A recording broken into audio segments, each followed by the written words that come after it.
పట్టుకొని ఆయనతో దోసుకొని పోయారు. చూసిరా టీవీలలో లేదా? ఇలా పట్టించుకుంటాడు లేడు హైదరాబాద్లో. భయం లేదు, భక్తి లేదు.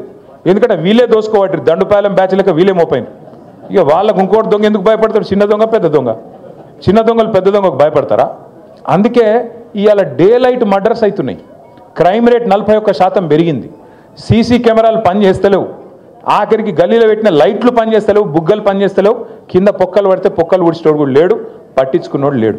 వీళ్ళట జూబ్లీ హిల్స్లో మాగంటి గోపీనాథ్ ఆశయాలు మేము కొనసాగిస్తాం, మేము ఇది చేస్తాం అది చేస్తాం అన్న చెప్పింది, సుధీరన్న చెప్పింది కరెక్ట్. రేపు తెల్లారి ఎలక్షన్ అయిపోయిన తెల్లారి నవంబర్ మాసం తర్వాత ఇవాళ మీ ఇండ్ల చుట్టూ తిరుగుతున్న ఈ కాంగ్రెస్ నాయకులు ఒక్కడంటే ఒక్కడు మళ్ళీ అడ్రస్ కూడా లేకుండా వారిపోతారు, ఫోన్ నెంబర్లు కూడా మార్చుకుంటారు. ఇది జరగకపోతే నన్ను పట్టుకోవాలని చెప్పి నేను కోరుతా ఉన్నా. ఒక్క మనిషి కూడా మళ్ళీ కనబడ్డాడు. మళ్ళా చివరికి మిగిలేది గిదే గులాబీ కండువా, గిదే గులాబీ దండు, గిదే టీఆర్ఎస్ సైన్యం, కేసీఆర్ సైన్యం, కేసీఆర్ బలగం తప్ప ఎవరు కూడా మిగిలరు, కనబడరు.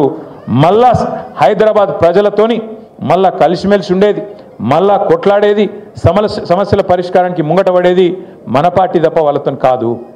ఒకటి యాద్ చేసుకోండి, 2014లో రాష్ట్రం వచ్చింది. అప్పుడు వెంగళరావు నగర్ డివిజన్లో, మధురా నగర్లో, అట్లాగే మీ దగ్గర ఉండే ఇంకా ఇతర బస్తీలలో, రేమత్ నగర్లో, ఇంకా జవహర్ నగర్, యాదగిరి నగర్ అంతటా కూడా ఆ రోజుల్లో కొన్ని అనుమానాలు ఉండే. ఏమవుతుందో, రాష్ట్రం కొత్తగా వచ్చింది, మన పంచాయతీలు పెడతారా వీళ్ళు, ఆంధ్ర తెలంగాణ పంచాయతీలు అవుతాయా, ఇంకోటి ఏమైనా అవుతుందా, తెల్లారులేస్తే గుద్దుకునుడు తన్నుకునుడు ఉంటుందా, ఇవన్నీ అనుమానాలు ఉండే. కానీ ఏమైనా అయిందా ఎక్కడైనా? ఎవరినైనా కనీసం గొడవలు, పంచాయతీలు, గుద్దుకునుడు తన్నుకునుడు కాదు, కనీసం ఒకరినొకరు ఎవరైనా గిచ్చుకున్నారా? కనీసం 10 ఏళ్ళు ఎంత భద్రంగా ఉండే తెలంగాణ, 10 ఏళ్ళు హైదరాబాద్ ఎంత సురక్షితంగా ఉండే కేసీఆర్ గారి నాయకత్వంలో, అదే ఇవాళ ఎట్లయింది? లైట్లు పనిచేయాయి, బుగ్గలు పనిచేయాయి, పొక్కలు ఊడిస్టోడు లేడు, డే లైట్ మర్డర్స్ అవుతాయి, డే లైట్ల జ్యువెలరీ షాప్ల మీద వాడు దోసుకుంటారు, ఆడపిల్లల మీద అత్యాచారాలు పెరుగుతాయి.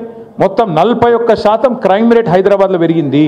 నిన్న మీరు వార్తలు చూడండి, ఇవాళ పేపర్లలో 3 కొట్టుకపోయిన వర్షాలలో, 3 కొట్టుకపోయిన వర్షంలో. అంటే నేను ఎందుకు చెప్తున్నా ఇదంతా అంటే, పట్టించుకునేటోడు లేడు హైదరాబాద్ని. ఇవాళ ఒక మంత్రి లేడు, ఒక ఎమ్మెల్యే లేడు అని కనీసం అడిగేటోడు కూడా లేడు హైదరాబాద్లో. అటువంటి పరిస్థితి ఈ కాంగ్రెస్ ప్రభుత్వంలో ఉన్నది. జిమ్మెదారు గల ప్రభుత్వం